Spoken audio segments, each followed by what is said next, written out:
What's up, everybody? I'm Stan, and welcome to Detail Comics, where we go over comics in detail. This is iRate Reviews, the show where I go over a comic book, its story, its art, give you my impressions, and let you know whether it's something you should go back to the comic book shop for or not.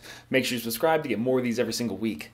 The book that I want to talk about right now is the big book coming out of DC. You know, you've got Doomsday Clock coming on, but it's really Dark Knight's Metal. And Dark Knight's Metal number 5 is just going all in when it comes to every single piece of continuity that Scott Snyder can squeeze for all of its deliciousness. But it's really interesting or difficult to understand. So let's see if we can break some of this down and go over what exactly happened in Dark Knight's Metal number 5. We see that this is going to be so close to the conclusion of this gigantic story that's been being told by Scott Snyder and Greg Capullo with influences from all over the DC universe. And I mean, if you're looking for something that's heavy in continuity and bringing a lot of these very foreign and weird concepts together, you can't really find any place better than DC's Dark Knight's Metal.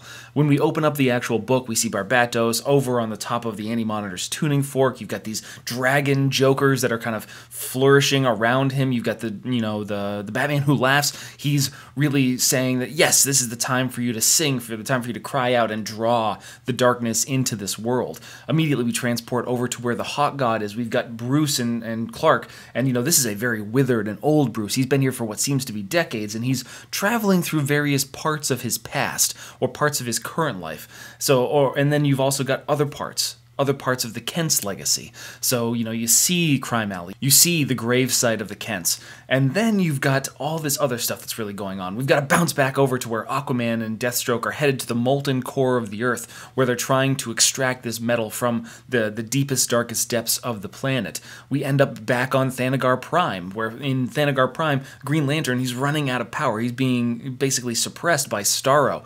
And who comes up and starts talking to them but a Thanagarian guard who just happens to be Martian Manhunter in disguise. So this is the distinct return of John Johns to the DC universe, and it happens inside DC's Dark Knight's Metal. It's a huge piece of this puzzle, and evidently that's where he's been. He's the entire time that Johns has been missing. He's been on Thanagar Prime trying to answer these exact questions that brought them here. However, right now, they need to get to Plastic Man and kick Starro's ass. Speaking of ass-kicking, we've got to jump over to Wonder Woman, who's going toe-to-toe with Black Adam inside the Rock of Eternity. You've got Lady Blackhawk, who's really kind of come under the influence of Barbatos. You've got Black Adam, who's basically aligned with him. And then you've got the Hawk God smashing his forge hammer into the world, darkening the forge. You've got Bruce, who can't really go on, Clark, who's trying to hold on to things. And to be perfectly honest with you, this is where there's a lot of text, there's a lot of heaviness that goes into the dialogue and everything that goes along. You've got Bruce trying to explore the inner workings of Carter Hall, even though he's been, brought over to the dark side and turned into this Hawk God by Barbatos. And you've got all these kind of things going along that are really enhancing the imagery that's happening when Diana is reaching for that nth metal-based mace, that weapon of Hawkman. And it's just not quite enough until she reaches out, she grabs it by the hand. Black Adam's about to take her down, and then she just smashes him across the face. But then it ends when the Batman Who Laughs takes his 8th metal bullets in this kind of like automatic pistol and pops Wonder Woman with them, leaving her on the ground recovering. At the same time, you've got Aquaman and Deathstroke about to extract what they need when a spear kind of jumps right into Deathstroke's back and then one right into the gut of Aquaman as Black Manta makes his arrival. And he's not alone. He's got the Murder Machine. He's got Red Death. He's got the other Dark Knights behind him. And then the same thing's happening on Thanagar Prime. Just as they're about to succeed, just as about the time where they're going to manipulate this Phoenix cannon with Plastic Man, of course, you get, the Devastator. You've got the Dawnbreaker. You've got this other side of the Dark Knights. They're there trying to head off this success that the Justice League and the various other members are about to have. And it's one of those weird situations where it feels like that could be a good culmination, but then you've got more. Just got more. Scott Snyder and the team just keep dumping more information and more action into you. You've got the Batman Who Laughs holding Wonder Woman. You got her going up against Lady Blackhawk, punching her with the lasso of truth, reminding Kendra Saunders who she is, who Hawk Girl really is. But then they dive into the Rock of Eternity, which transports them into what can only be described as a darkness that is unfathomable in your base level.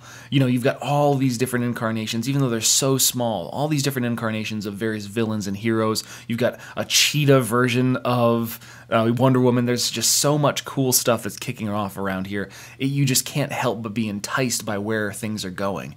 And, you know, instead of relying on Barbatos' scream, Wonder Woman wants to scream. And it's not going to be a scream or a cry in peril or in worry.